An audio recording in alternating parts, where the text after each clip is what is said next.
Assalamu alaikum everyone, it's me Amir Suhail and welcome to my channel Amir Suhail GK। सो आज हम बहुत ज़्यादा important topic को discuss कर रहे हैं और ये टॉपिक है कॉन्स्टिट्यूशन, ये टॉपिक है आइन। सो आज हम डिस्कस करेंगे what is constitution, what are the types of constitution and what is the importance of constitution.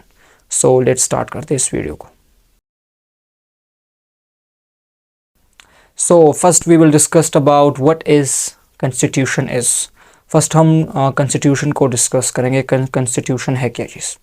so constitution की जो definition है वो है a written document that creates a government and describe how that a government is to work and run।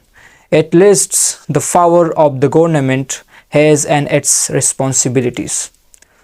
So first of all constitution एक rules regulation को कहते हैं।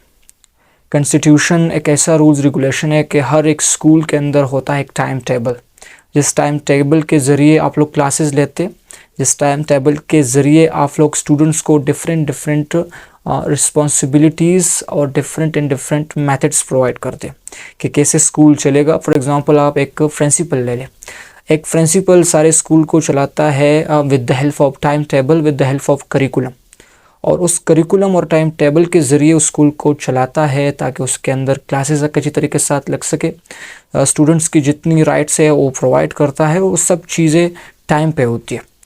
तो कॉन्स्टिट्यूशन आइन भी एक टाइम टेबल और करिकुलम जैसा ही है, लेकिन इसमें एक मुल्क को चलाना पड़ता है और वहाँ पर एक इंस्टीट्यूट को चलाना पड़ता है। तो कॉन्स्टिट्यूशन बहुत ज़्यादा इम्पोर्टेंट चीज़ है एक मुल्क को चलाने के लिए, एक माशरे को चलाने के लिए, ताकि उसके अंदर एक रूल्स रेगुलेशन, एक मेथड्स, ये सारी चीज़ें आप प्रोवाइड कर सके, अपने आवाम को राइट्स दे सके और एक रूल ऑफ लॉ के ज़रिए आप लोग अपने गवर्नमेंट को रन कर सके।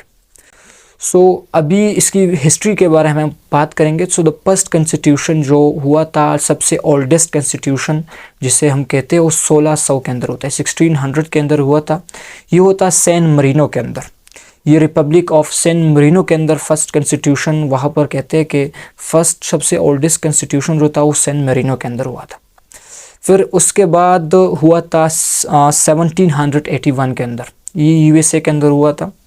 और फिर मैं आपको बता दूं अपने पाकिस्तान के, तो पाकिस्तान के अंदर 3 कॉन्स्टिट्यूशन हुए। एक हुआ था चौधरी मोहम्मद अली के टाइम, जो कि वो प्राइम मिनिस्टर था, 1956 के अंदर हुआ था। दूसरा फिर हुआ जनवरी 1962 के अंदर, प्रेसिडेंट अयूब खान के दौर में ही हुआ था।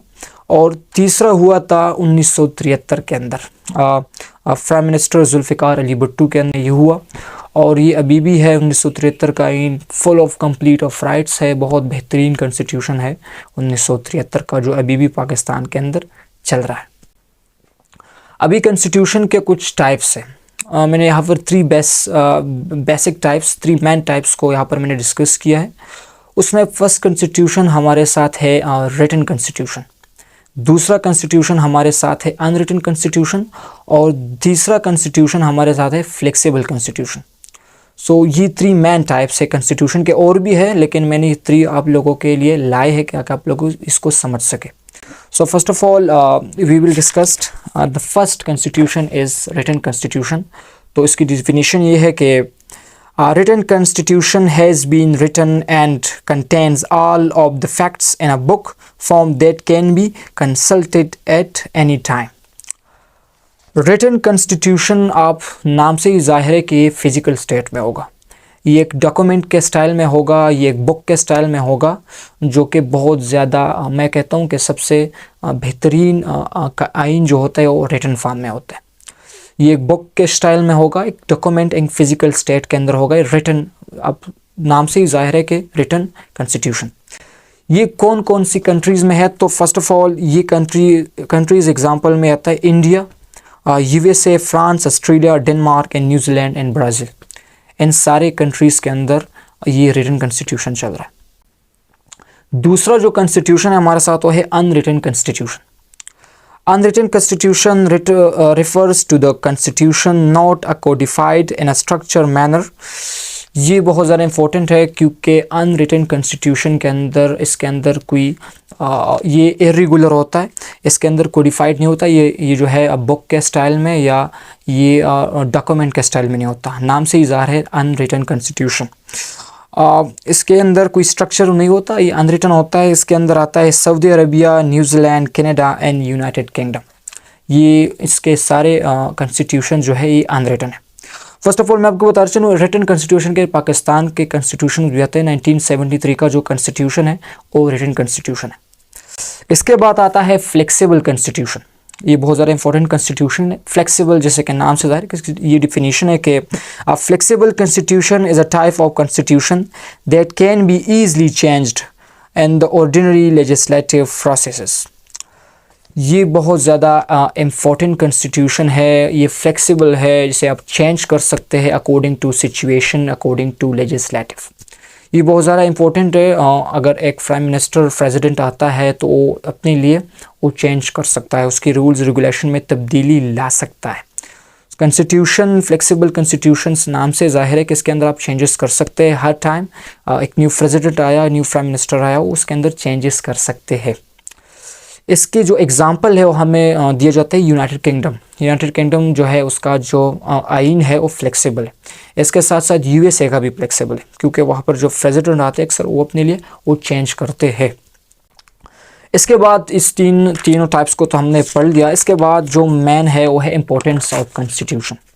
ये बहुत ज़्यादा इम्पोर्टेंट पॉइंट है कि जो कॉन्स्टिट्यूशन है उसके क्या क्या इम्पोर्टेंस है, कॉन्स्टिट्यूशन किस चीज़ के लिए यूज़ होता है। तो उसको भी मैंने 3 पॉइंट्स के अंदर जो है डिवाइड किया है।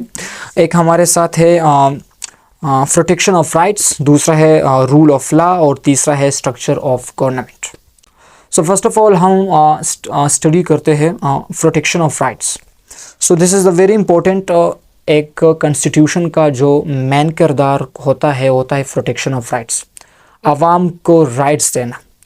This is the very important thing. आवाम के कितने राइट्स हैं? आवाम के फूड राइट्स है, एजुकेशन राइट्स है, मेडिकल राइट्स है, जस्टिस है, ये सारी चीज़ें, फ्रीडम है, ये सब चीज़ें जिसके अंदर आता है ट्रस्ट, जस्टिस एंड फीस।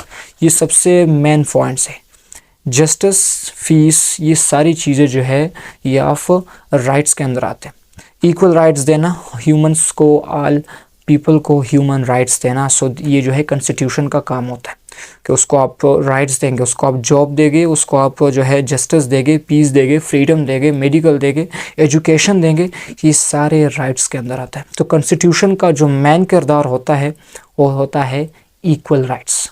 एक सिटीज़न को इक्वल राइट्स प्रोवाइड करना, ये कॉन्स्टिट्यूशन का काम होता है। जो दूसरा सबसे बड़ा पॉइंट यहाँ पे मैंने आपको डिस्कस किया, rule of law. So rule of law is very important point because आपने एक मुल्क के अंदर रहना है तो एक मुल्क के अंदर कानून होता है, एक आईन कानून होता है, उसके ज़रिए से आप वहाँ पर रहते हैं।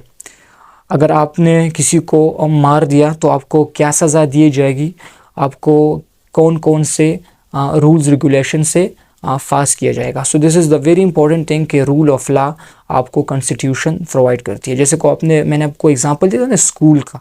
स्कूल के अंदर एक करिकुलम टाइम टेबल होता है।